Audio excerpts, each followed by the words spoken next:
Mais d'abord, on part en Belgique et on va retrouver Valérie Lerouge qui nous attend à Bruxelles. Et bien justement, à Bruxelles, on se prépare à fêter la fête nationale. Ça sera le 21 juillet. Alors après ce 14 juillet endeuillé à Nice, le pays est déjà très vigilant puisque déjà frappé par le terrorisme. Alors on va voir ça avec vous, Valérie, savoir comment ça va se passer pour jeudi. Bonjour Valérie.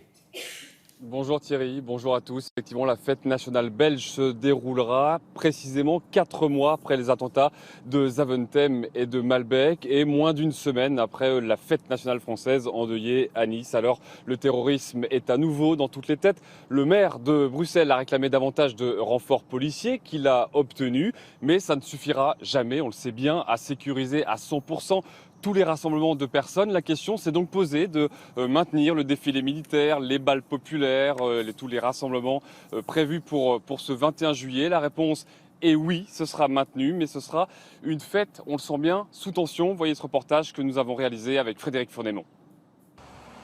J-3 avant la fête nationale. Devant le Palais Royal, la tribune officielle est presque prête.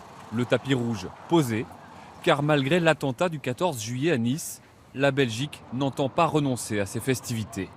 Face à la barbarie, face à la terreur, ce sont les valeurs de liberté, de tolérance, de respect, d'ouverture qui doivent l'emporter. Et ça, c'est notre engagement, ça, c'est notre détermination, ça, c'est notre mobilisation.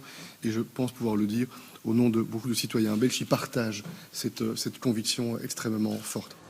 Mercredi soir, c'est ici, place du jeu de balle à Bruxelles, que se tiendra le bal populaire.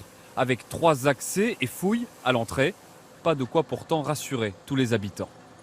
Soit ils devraient renforcer la sécurité, soit fermer les rues pour qu'il n'y ait aucun véhicule, soit faire plus de contrôles comme ils ont fait à Paris.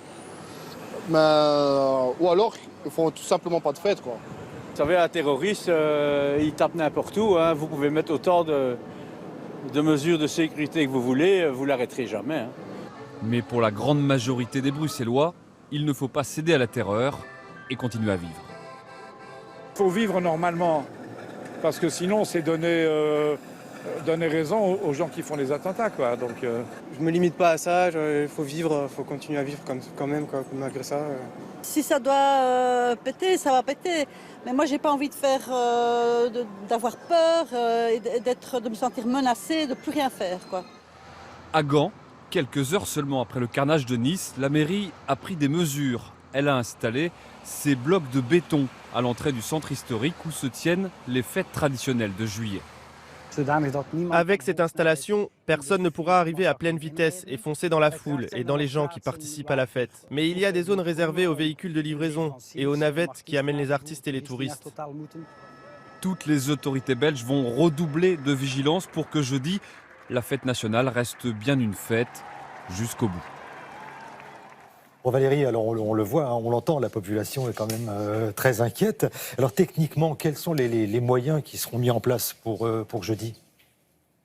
Bien, vous l'avez vu, à Anvers, il y a ces blocs de béton. C'est la réponse à la dernière attaque de Nice. Bruxelles, on a installé également ce week-end à la fête foraine du Midi. Mais c'est une réponse, évidemment, aux camions assassins de Nice. Mais on ne peut pas complètement fermer une ville, notamment parce qu'il faut que la police et les ambulances puissent passer en cas de besoin. Alors la police demande également à la population de l'aider dans son travail de surveillance, notamment en demandant aux Bruxellois de ne pas emmener de sac à dos dans ces rassemblements populaires et en restant vigilant autour de soi sans tomber dans la paranoïa. Merci beaucoup Valérie et à bientôt et bonne journée à Bruxelles.